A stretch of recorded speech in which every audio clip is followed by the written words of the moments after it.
Hello, listener. This is Sean Harris, and I'm with Paco Garcia, and this is GMS Magazine podcast.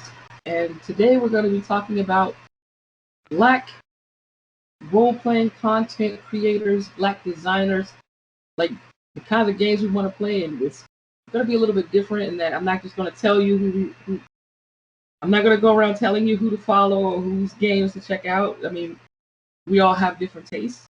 But instead, we're going to share our taste and we're going to ask you, dear listener, to help us out and tell us, the Black designers who are doing stuff along the lines of what we're looking at.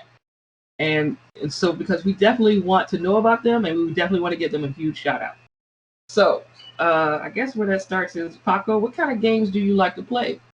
Well, I describe myself to my gaming group as a raging. What's the? I don't know what the sex addict kind of equivalent to RPGs would be, because I would be up for absolutely anything, RPG wise. I tend to play an awful lot of fantasy and horror. Those are the games I have the most accessible. And I have played a little tiny bit of science fiction. But if I have to say what I've played the most, that's going to be medieval fantasy and horror, which it's been like that for, I don't know, all my life. So, but I mean, I know we talked about horror in the previous podcast, so it's like, there's a specific type of horror that you gravitate to, right? Yes, I like Lovecraftian horror. I Okay. like that kind of psychological, gritty, dark, not particularly gruesome, but mind-bending sort of horror. Oh yeah, really cool. That immediately brings to mind. And I know I said I wasn't going to throw stuff out there, but I was like, have you checked out Harlem Unbound? I have not, for one reason and one reason alone, and is that when the Kickstarter came out over the last couple of years, I have been pretty penniless. So I haven't backed an awful lot of Kickstarters. So when Chris Pivey got it out, I couldn't back it. And getting that sort of games in Spain is pretty hard. And I have to be honest, because I receive a fair amount of games for review purposes and I need to prioritize those, I haven't got it. But it is definitely one I would love to take a look at. Yeah, that sounds really interesting. I mean, especially considering the source material, the source of material, Lovecraft himself is a huge racist. Mm. Oh my Huge God, racist. what do you say? Oh my God, how dare you say that? Do you know that people are going to say, oh, but it doesn't matter because it was so long ago and everybody was racist at the time. And therefore, what do you bother about that? And it shouldn't bother you. Because that's how I hear when I read that sort of thing, that's how they sound in my head. Listen, look, if you name your cat what he named his cat, you're racist. Okay? Yeah. That's all. Yeah, It's like, who does that? Racist. exactly. I So, just can't. It's one of those blatant examples that people always point to as like, if you do that, you're racist. He did it. He's racist. yeah, and he didn't hide it. I mean, other racists from the time, like Howard, Mm-hmm. shunned Lovecraft for his racism. He was way up there in the racist scale, even for his time. Mm-hmm. And you know what, people? It's okay to admit it, and it's okay to still like the shit that he spewed. Right. Because let's face it, he wasn't that good of a writer either. Ooh. You Sorry, went. but it's just the truth. He Oh. wasn't that good. He was very imaginative. He was very original. He was very weird, but he wasn't that good a writer, and he was a fucking piece of shaking crazy shit. Sorry, this is the case. That's it. That's the case. That's it. Done. Yeah. Um. What I find interesting about Lovecraftian horror in particular is that quite a few Black people and other people of color have taken that playground and ran with it, and I love it. Like, not just in role-playing games either, but like for instance, like, you know, the HBO's Lovecraft Country. Of course, the book was written by a white guy, but the whole idea, like taking Black culture and merging it with Lovecraftian horror, would probably make HP spin in his grave. That we're even playing with his toys and getting our black cooties all over them, but and it's like sorry, and it's just it's like this. It's a chef's kiss, to the perfect irony. It's perfect, and I love it. Well, the thing is, Lovecraft touched on some very primal issues that affect absolutely everybody. It's just that he decided, well, he was a shitty person. So for me, it makes perfect sense that somebody from a different cultural background, even somebody who Lovecraft hated, can feel identified with what Lovecraft wrote because it pertains humanity. So I think for me, it's the same as when people like the the works of Orson Scott Card. Orson Scott Card is a piece of shit. He's a fucking asshole, and he's a horrific human being. But I can understand people liking it. So I think, as far as I'm concerned, to be honest, if that weren't the case, I think it would make it an absolutely fantastic thing for Black creators to take Lovecraft's work to make him spin in his grave as if he's dancing breakdance. Inside his coffin. You know what? There's a movie called Breaking, and like the best breakdancer in that film is the character named Turbo, and he's like, if you haven't seen it, this is pure 80s cheesy goodness. Just look it up on Amazon Prime or Hulu or whatever, and please, like really just enjoy yourself. So yeah, but you also said that you like medieval fantasy. Is there something specific about medieval fantasy in particular that you really like? Or okay, I'm going to be very honest about this. The thing I like the most about medieval fantasy is that it's so easy. It is such an easy, grilled environment that I have read about, known about for so long, that is ingrained. I don't think that there is anything right away original or remarkable about medieval fantasy. It is very rare that anybody does something new about medieval fantasy, and I like it because I don't need to think about it. Right. I'm just there, and I am familiar with pretty much any concept about medieval fantasy, so it's easy in the mind. That's why I like it so much. I don't have to think. It's kind of like comfort food, I guess. Yeah, it's the McDonald's of settings, quite frankly. We all right, go to McDonald's. We got a hamburger meat at home. Well, we are going to get in so much trouble for this episode. Oh my god! But I think I think I mentioned. I don't know if I mentioned it to you or somewhere else. Where I was like, I'm kind of burnt out on D&D. It's like I want to play something else, and I wonder if it's medieval that I'm tired of or medieval Europe. Ooh, I would say medieval. In my case, medieval Europe, definitely. Okay. Because I'm like, well, if it were a different cultural milieu, like if it were a different cultural understanding, where, for instance, instead of like this kind of weird mishmash of put this in quotes, dear listener, medieval Catholicism with Hellenistic pantheism, Hellenistic pantheons. And I put Hellenistic in quotes too, because that's not how Greek deities truly functioned. With a very huge dose of American evangelicalism as far as like the underpinnings of the cultural assumptions going into the work.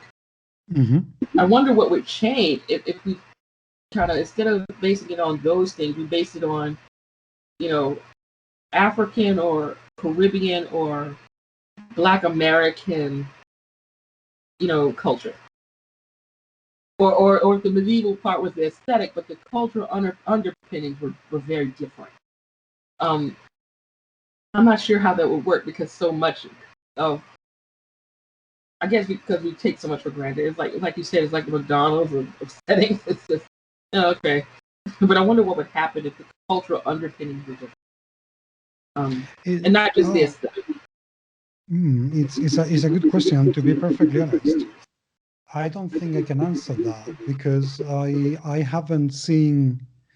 I think for that to happen, it would have to be created by somebody from an outside culture. So, for instance, I don't think.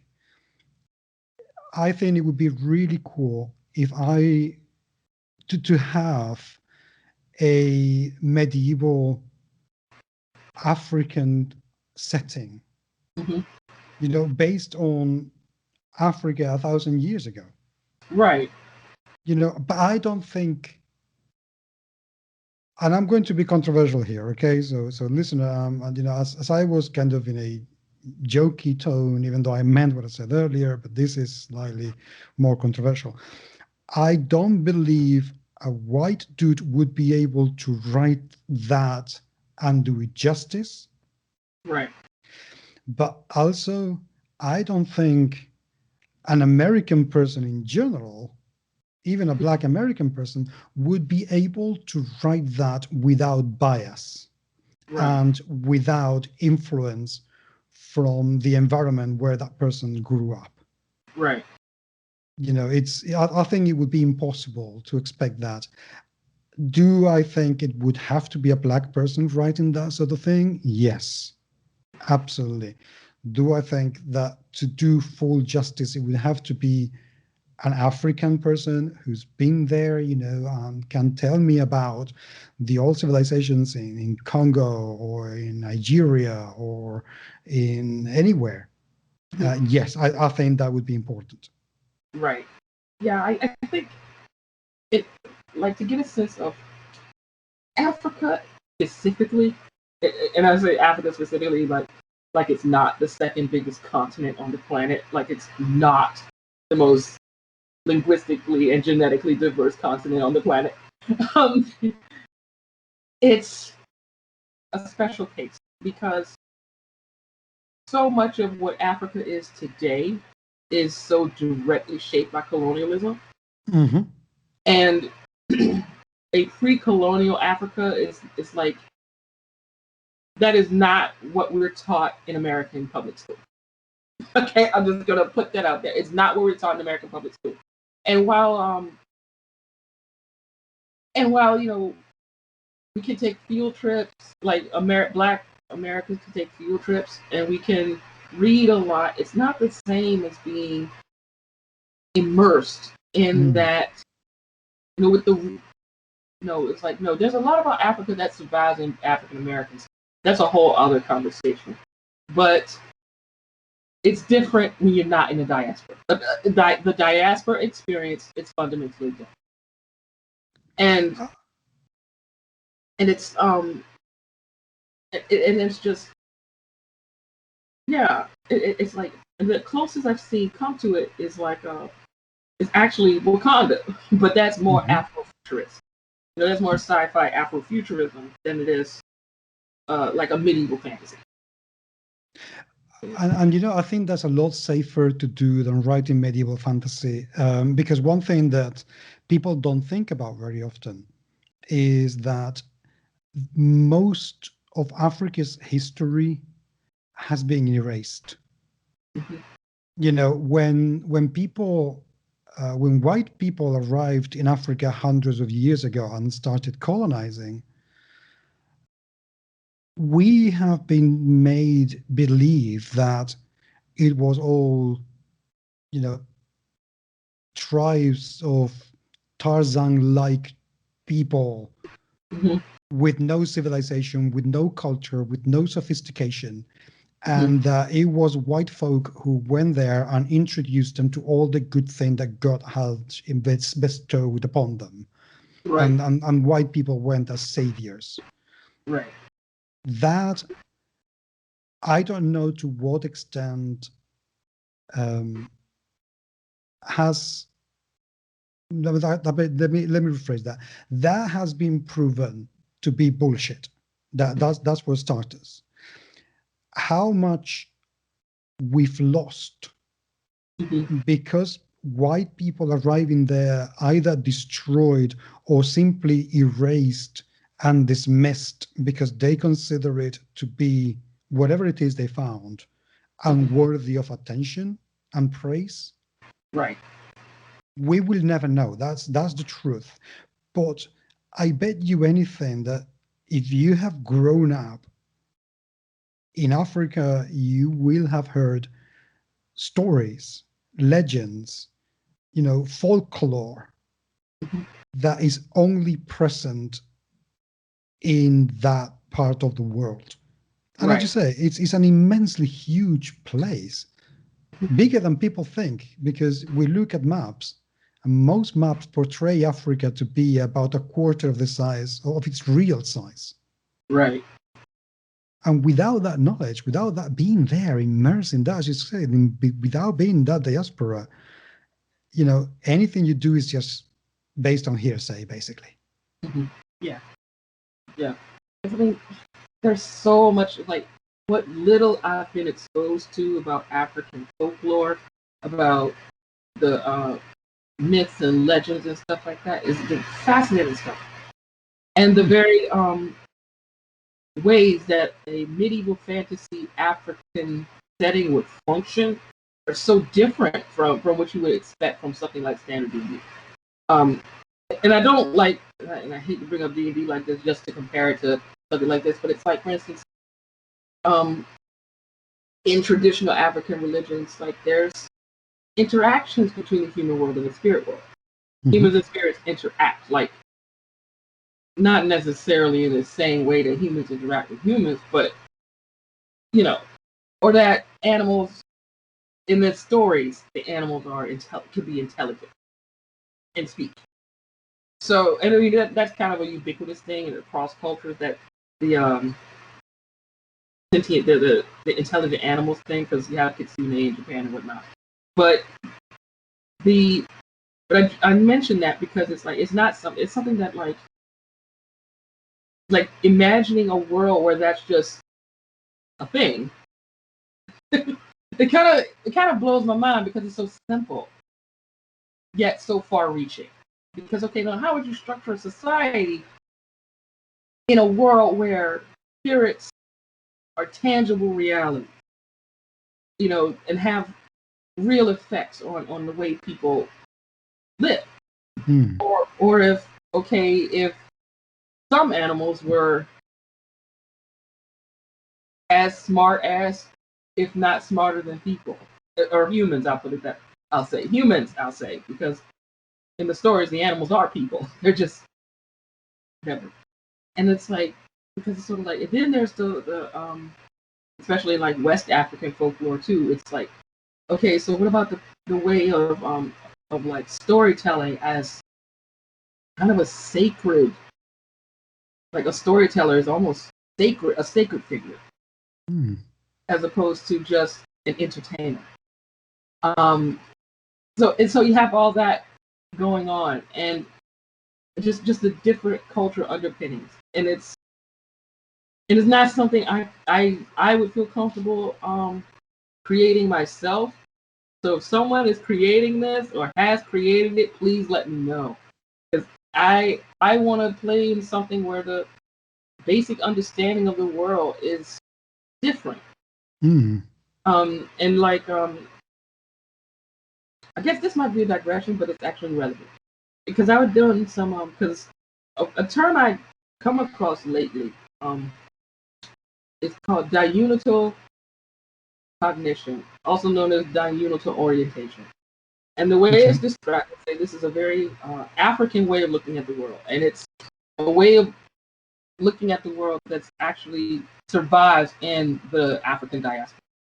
And the way they explain it is, okay, you have, it's not dichotomous where it's either or and one must prevail over the other. It's not like that. It's the polar, like you have polar opposites, but they're interconnected. Okay. Sorry, but they're interconnected. They each have their own specific identity, but they're interdependent and they're functioning with each other, and they're kind of it's horizontal rather than vertical. It's like a mutual exchange almost, as opposed to one dominating the other. Okay.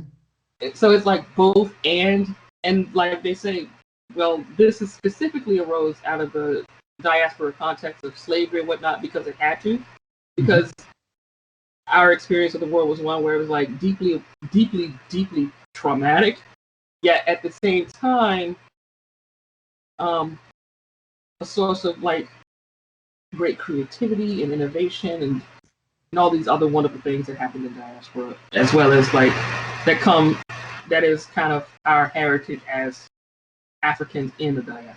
So yeah, yes, it sounds very convoluted, but that's my very, very, very, very, very short explanation of it. But just imagining a world built on that, right? It would be fascinating. I think it would be so out there, so new. I think that would make it really exciting. But then I do like new things and different things. So I like unknown things. So that would be quite amazing. But we have deviated an awful lot. We started with Harlem Unbound, and we've gone into a whole new discovery of Africa. Have you actually read Harlem Unbound? I haven't yet. It's like I keep hearing good things about it, but I'm broke. So it's like it'd be one of those games. It's like if somebody wanted to say I want to play Cthulhu, I would want to play Harlem. I would want to try playing Harlem Unbound. Because it's like I've seen it off and on. And I was like, this looks really interesting. Can't wait till it comes out. And then, so in the event I get this disposable income, it's on my list of games I really want to try playing. But I have to like the Chaosium's Lovecraft system too. So I hope the game itself is fun and the system itself is actually fun and not like too crunchy. But yeah. Well, maybe we should try to talk to Chris Pivey and see if he would be willing to come to the show and talk to us about it. That would be pretty cool, really. But something else that we were talking about, and this is not related necessarily to Harlem Bound, is that you've been doing some research prior to this episode of the podcast, and found out that there are a lot more Black creators that we may think. Oh yeah. It's quite amazing how this is a reflection of something that, again, it may upset some people, but I think we really need to come and think about it. Because one of the things an awful lot of white folks say, when people say I want more representation, is do it yourself. And why do you think it is that even though there are a good number, I'm not going to say it's the perfect number, I'm not going to say it's enough, I'm not going to say we shouldn't see any more at all, quite the opposite, but even though there's a good number of Black creators out there, they are not very well known anyway, apart from 2 or 3. Really, they don't get the visibility they deserve compared with the visibility the white folk deserve, but they are there. Yeah. Yeah, Sorry, absolutely. I beg your pardon. I've said the white folk deserve. No, the white folk get, not deserve. Sorry, that was a slip of the tongue. Beg your pardon. Okay. Yeah. Oh yeah, there's a ton. I mean, before we started recording, like I was doing research, it was just like, okay, Black role-playing creators or Black role-playing games creators or however I type it out in Google or whatever, and it's just like thousands of hits. Not even like it's sort of like I actually have to narrow it down a bit because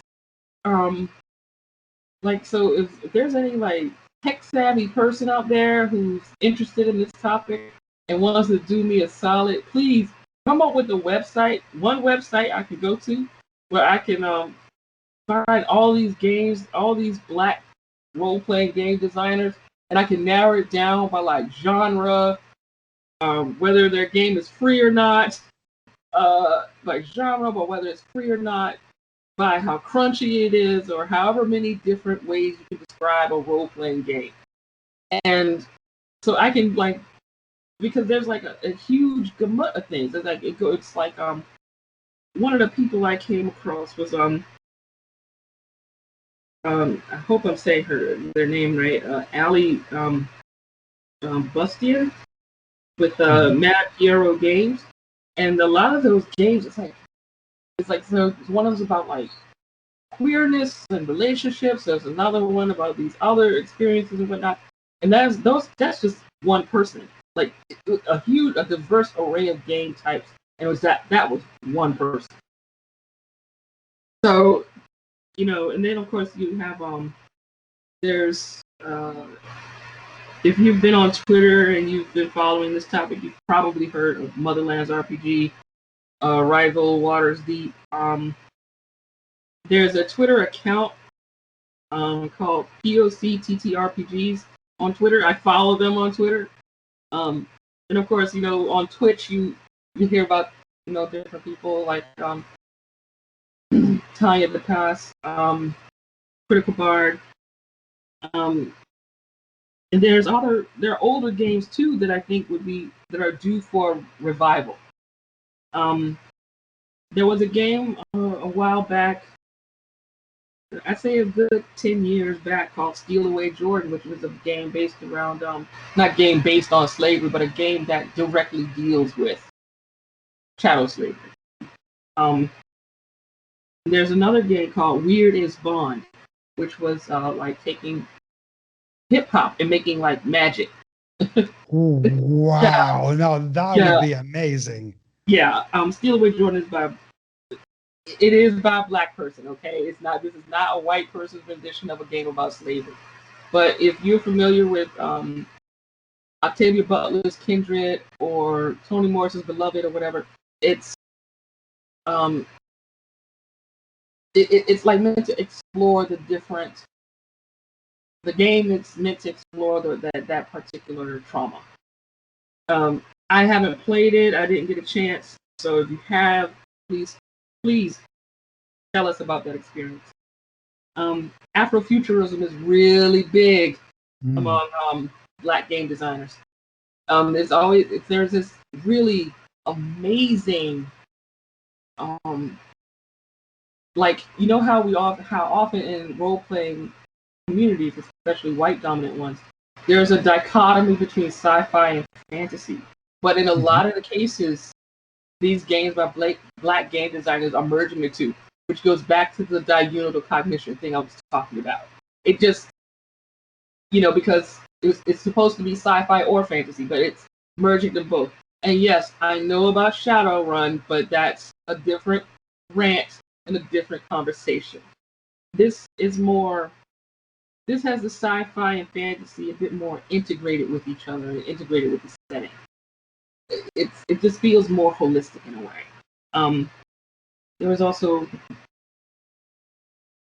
so there's a lot of there are a lot of us out there, and I designed some stuff myself too, and I'm kind of trying to put it. I do my theorizing or whatever on RPG tweets on WordPress, and I'm kind of working on updating my my War on the North Pole Christmas game that it will eventually get around to posting it out. But yeah. War on the North Pole? Yes. So way back in Was it 2003 or 2004? 2004. Mm-hmm. I made this game called Xmas. And I'm showing this to you because it's an actual thing. I have a physical copy of it. And at the time, it was about this. It was about on the North Pole. There's a war between the Christmas elves, and there are okay, and like one side are the loyalists who are loyal to Santa, and on the other side are the rebels, and they're saying overthrow the jolly bastard. But and they're having a war, and they use the toys as weapons, and they're trying to destroy one another, before the year starts up again. And so, and it's kind of like, is Santa really this jolly, kind, jolly soul, or is he like a tyrannical taskmaster? My revision of this is going to lean on the tyrannical taskmaster side of things, as you're playing the rebel elves. But yeah, it was just this weird thing that I came up with. Like, kind of spurred a moment when I realized it was December. I was like, oh yeah, I need to do something for Christmas. That sounds really cool, actually. I can see, the elves building snowmen constructs, and sending them forth and doing, snowball cannons and shooting snowballs and stuff like that. I think that would be hilarious. Yeah, there's snowballs and stuff. Like all the elves look exactly alike. They don't have they may or may not have, like they have well, in the original it was they had 3 traits: naughty, nice, and spirit. Let's see, there were rules. They have silly names like tinsel and peppermint, whatever. Yes, and they can enchant toys to do things like. Wow, that'd be so cool. They can enchant. That sounds pretty amazing. I'd love to see that. Yeah. so I have to hurry up and get that on it. Get that put that on my blog. But then there's like an older game I did called Cophenoxia that I tried. This was like a story game before story games became very popular. So, but now I'm like, yeah. Well, you've done an awful lot of things. We should see more of that. Mm-hmm. Oh yeah, but this is like with Paco. This has been like I was saving things on a 3.5-inch floppy disk. Oh, one of those. Okay, this is when rich text format was a thing. I miss those days. Yeah. Those little floppy disks. Yeah. The joys of getting them close to a magnet. Mm-hmm. Wow, it was like I really thought I was doing something.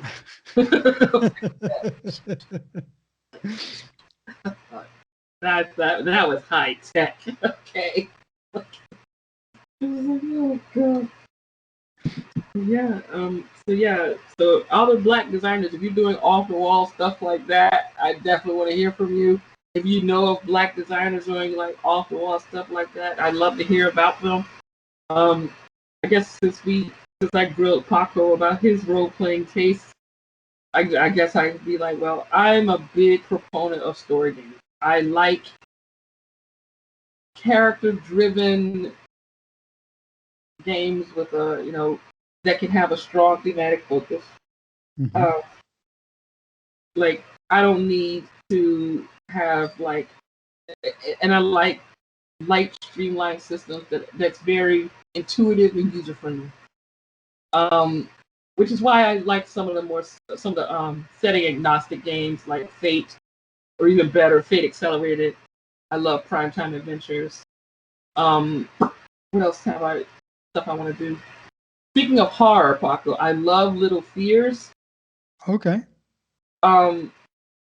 Because And because it's like, that would be the perfect game to run a people under the stairs type scenario. And if you're black and you haven't seen the people under the stairs, you need to fix that, because that is the movie itself. I believe was directed by Wes Craven, but running through it is this amazing social commentary about wealth and poverty and race, and then also like how racism kind of affects the psyches of white people in a very detrimental way. Like, I don't want to give too much away, but those are some really messed up people in that movie. I need to watch that film. I haven't seen that film. Yeah, it's from the early '90s. I mean, oh my God, black people we would do it. Oh my God, we were looking up so much in the '90s. Then Bush happened, but But oh my God, things were looking so good. What else did I like?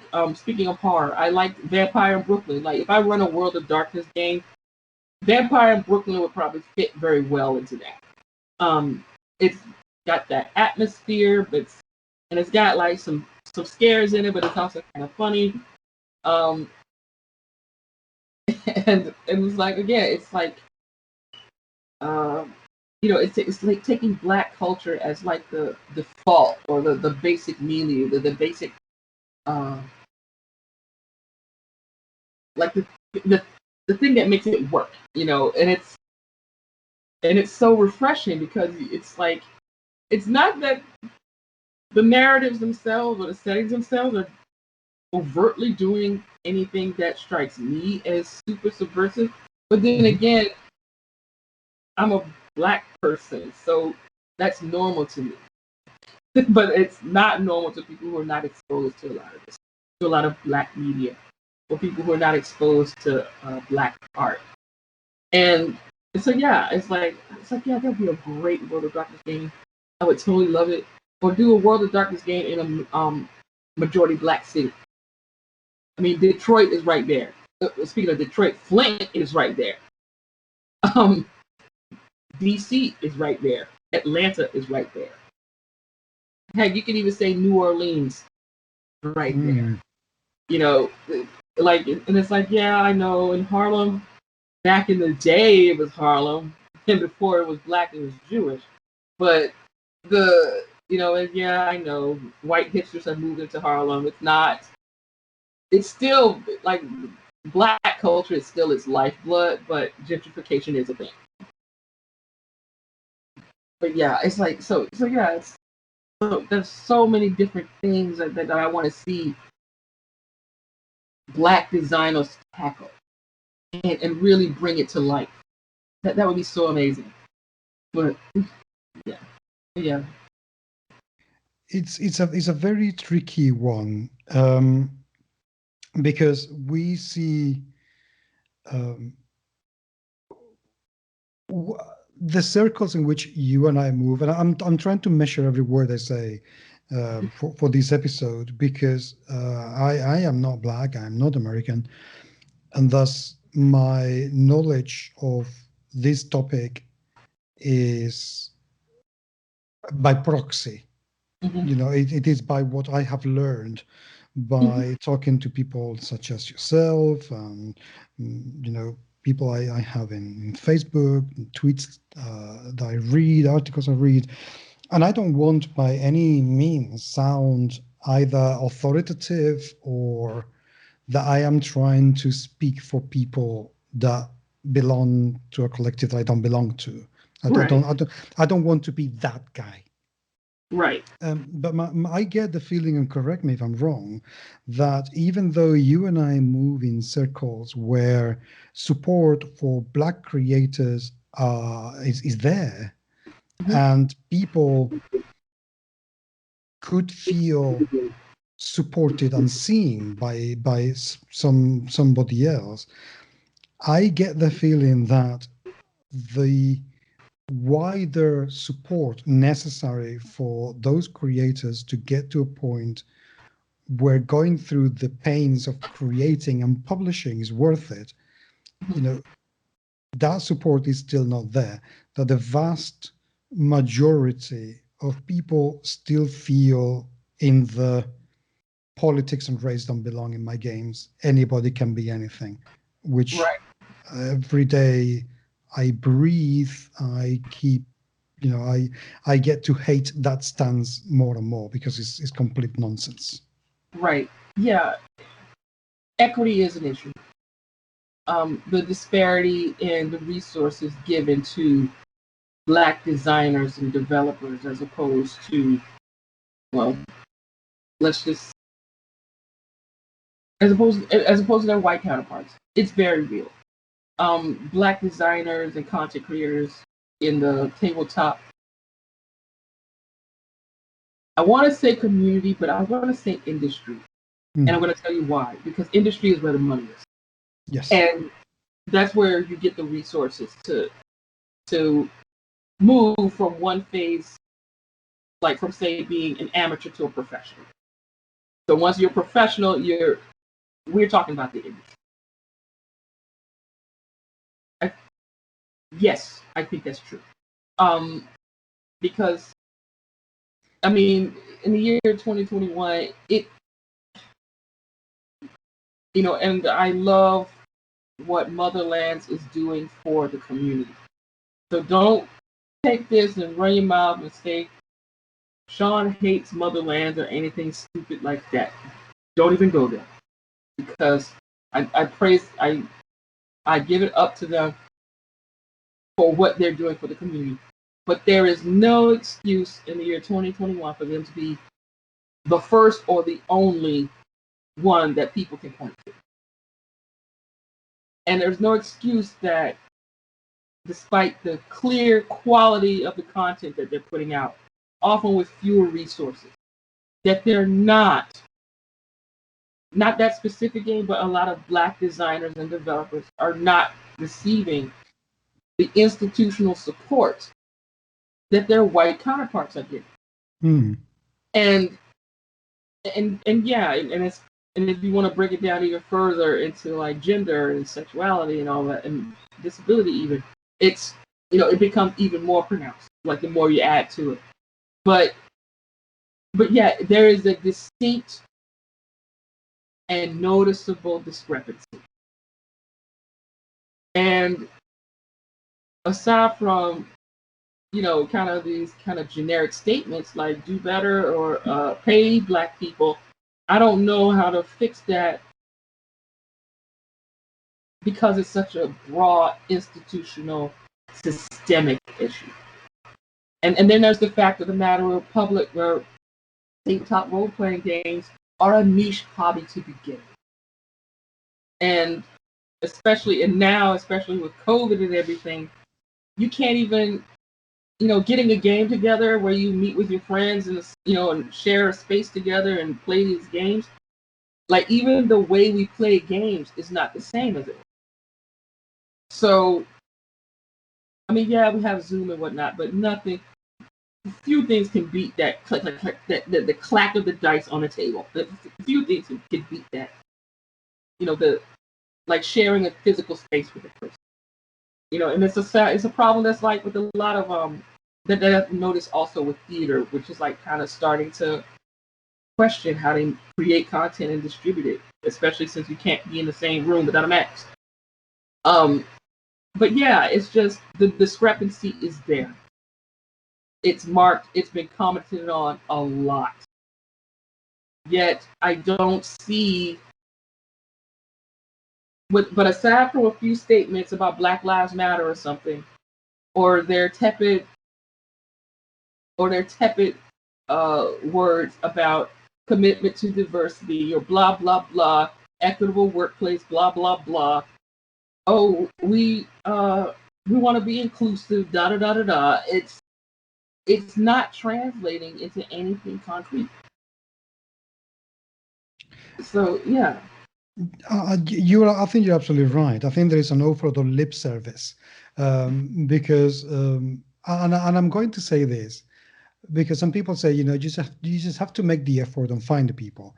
And then immediately come the white folk to say, oh, but if you don't find it, if it is hard, you're making more of an effort. And you know what? Earlier last year, I realized that I had not had a person of color to be interviewed for a very long time. And I hadn't had a black person to be interviewed in my podcast for a very, very long time. Mm-hmm. And I decided, I want to remedy this. It doesn't make any sense for me to say that I am trying to be an anti-racist person and not have black creators in my Mm-hmm. podcast. So I Right. went out there thinking I may be able to go one or two. I Mm-hmm. don't know. Let's have a go. This is not going to be easy. Bull fucking shit for me. Mm-hmm. I only had to make a calling in Twitter and one in Facebook, and I have had more black creators in my podcast over the last year Mm-hmm. than I have had over the previous 9 years since I started the podcast. Yeah. So if people think that finding black illustrators, black creators, black anything out there is hard, think twice, because it is not. Mm-hmm. You just have to do a little bit of digging, not that much, and you will get the right people doing the right thing for the right projects. So the excuse of, oh, but you have to find it, it's not easy. I'm sorry, it doesn't cut it anymore. It is not the case. Finding black creators, I tell you, if it costs you 10 times more work than it cost me, it's still nothing. Absolutely no effort whatsoever. So please, no more bullshit on this matter. Enough. If you don't have black people in your projects, it's because you haven't moved your arse, not because you cannot find them. That's bullshit. Yeah.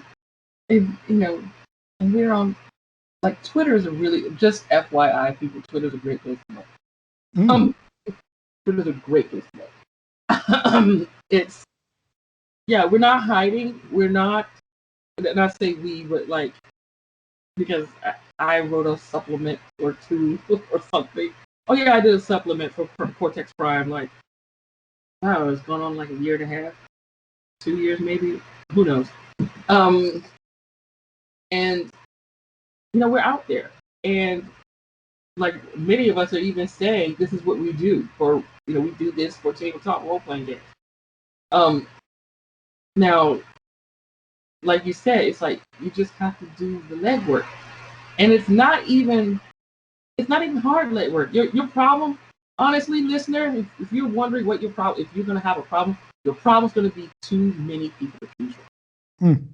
You have way too many options. That's how many of us there are. That's it. It's like the trick is going to be like, how do I narrow this down? You know as well something that I think happens an awful lot when people, when I say people, I mean white folk. Hire, and correct me if I'm wrong, okay? Because again, this is just out of my own elucubration. This is my deduction based on what I have seen in social media.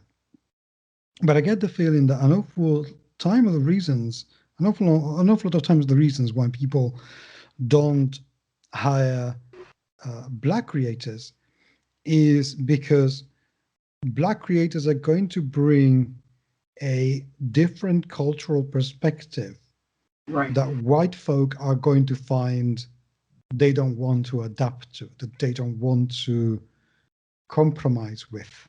Right. That it is hard to actually understand why a black person is saying, "Hey, this is the way to go. Why don't we go this way?" Mm-hmm. And a white person is going to find very difficult to say, "Yeah, okay, I get it," because let's face it, I don't think white people in general get it. That's my impression. Right. Yes, that's true. That is a thing that's reflected throughout corporate America. This little thing we call cultural fit. it's a, to me, it's a subtle racist dog whistle whenever I see it. It's because if you're choosing people because of cultural fit, I'm going to be like, what kind of culture are you talking about? And who does that include and who does that exclude? And I noticed that when people talk about culture fit, and I notice it gets really monochromatic. Really monochromatic. I get the whiff, of dudedom coming from that too. A lot of times. And that's the thing. Like you said, it's like if you are serious about your statements regarding diversity and inclusion, it can't just be, okay, we have this table and we want to invite a Black person, but they have to be otherwise just like us. That doesn't work because Blackness isn't purely cosmetic. It comes with experiences. It comes with a culture. It's like any kind of intercultural relationship. There has to be give and take. And for the vast majority of American history, it's been all take on the part of white people. So they can be a bit more flexible. And if you need help with it, and honestly, there's nothing wrong with asking for help. The issue that I think a lot of Black people have is that either that we're often, because we might occupy we might get hired for a certain position, or because someone knows us as being smart and articulate. That's another one of those buzzwords. Smart and articulate about this race stuff, that we're supposed to put in all this extra time and effort into having a perfect PowerPoint presentation ready to go at a moment's notice when put on the spot. That's not going to work. Now, if you want that expertise, you're going to have to pay for it. If you want to benefit from that, it's like if you want that help, if you want somebody to like sort of hold your hand through, and another thing, then it's valid to want that. It's valid to need that. And we don't all come from the same background. We don't all know what we don't know. So admitting that you need help is good, but also understand that if you're leaning on people's expertise about things, pay them like the experts they are.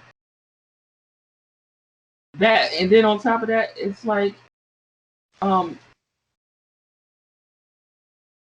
and I find that if you're actually asking questions in a genuine spirit of inquiry, if you genuinely want to understand, or just need someone to point you in the right direction, you're willing to do that. I mean, I guess a lot of people are just scared of Black people. Like, we're gonna rob you or something if you say the wrong thing on Twitter.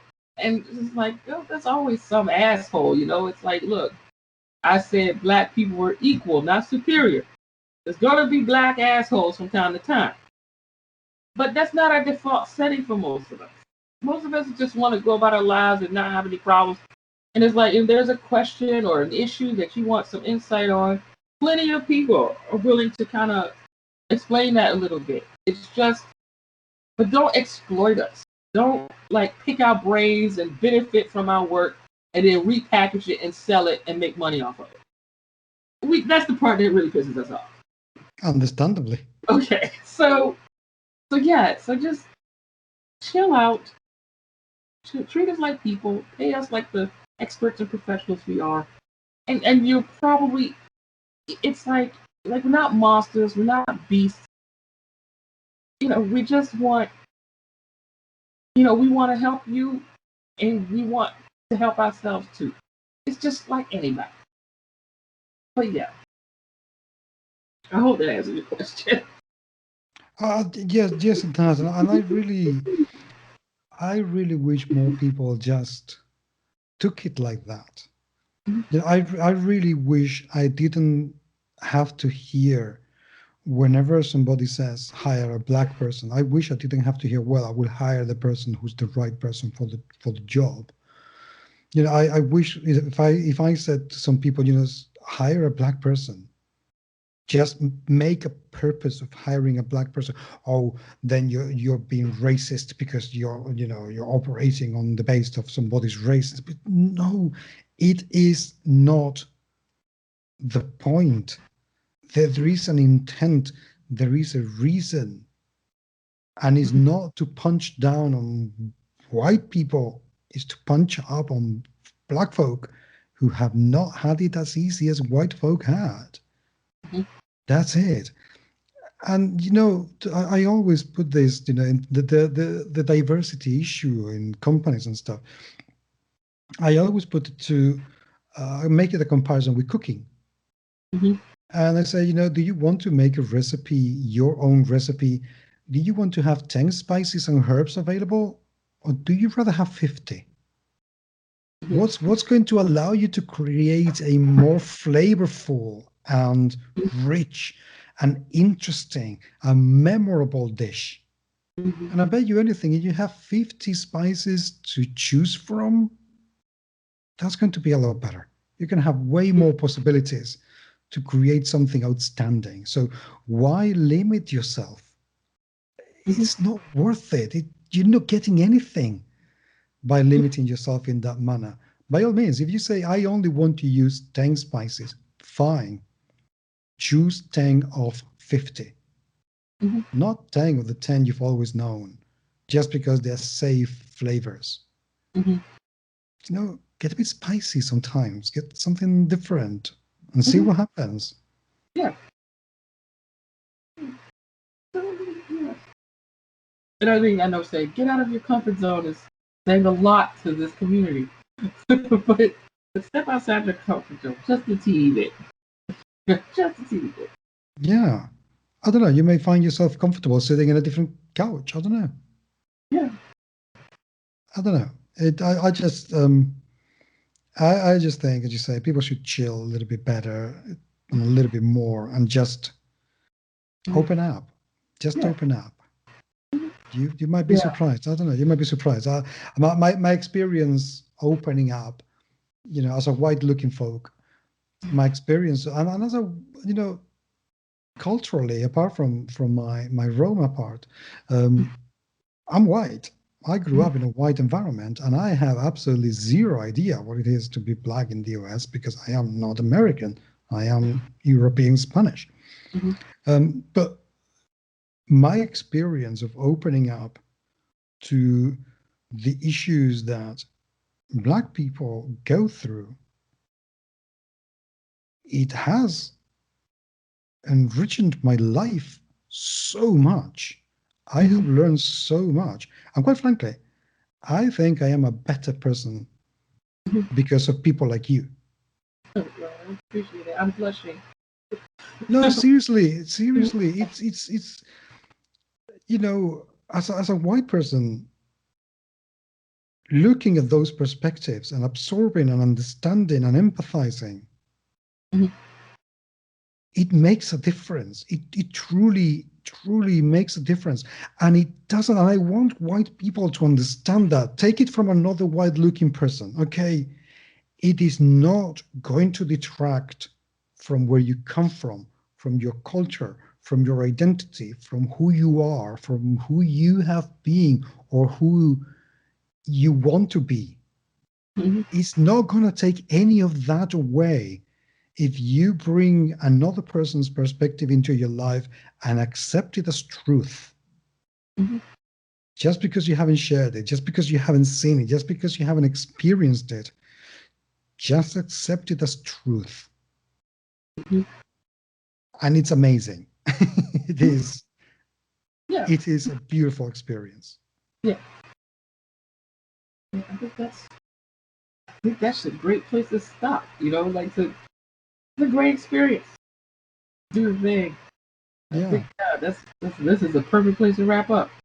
Um, I'm I'm it's up for been that. great Yes, talking thank you. about this in a very constructive way, where it's like where it's not constantly debunking, you know, bad logic and disproven statistics.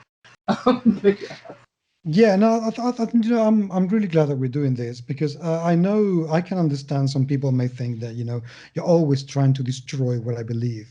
And this is a matter of, you know, I don't want to destroy what you believe. I don't want to destroy you as a person, your, you know, foundations. I Hmm. just want to get rid of the bad beings that support your building so you can actually create better structure Hmm. in your mind and your life. This is Right. not about destroying. This is about building up. Right. Exactly. Exactly. So anyway, next week another one. Yes. So don't forget, dear listener, Black creators doing, creating things like the things that we talked about. We like. Please comment and let us know who they are if you've heard of them. If you played some of the games we've mentioned, please share what that experience was like, so that we can give a shout out and maybe invite some of them over to talk about their games with us, especially if there's somebody is looking to get on a podcast like this. So please talk to us. Yeah, and if you are a Black creator, please reach out because we would love to have you in the show. Trust me, we'd love to have you in the show. So say hi, please. We're here for you. Seriously. Yes. All right. All right. Thanks a bunch, dear listener. Bye bye now. We'll talk to you soon. Mhm.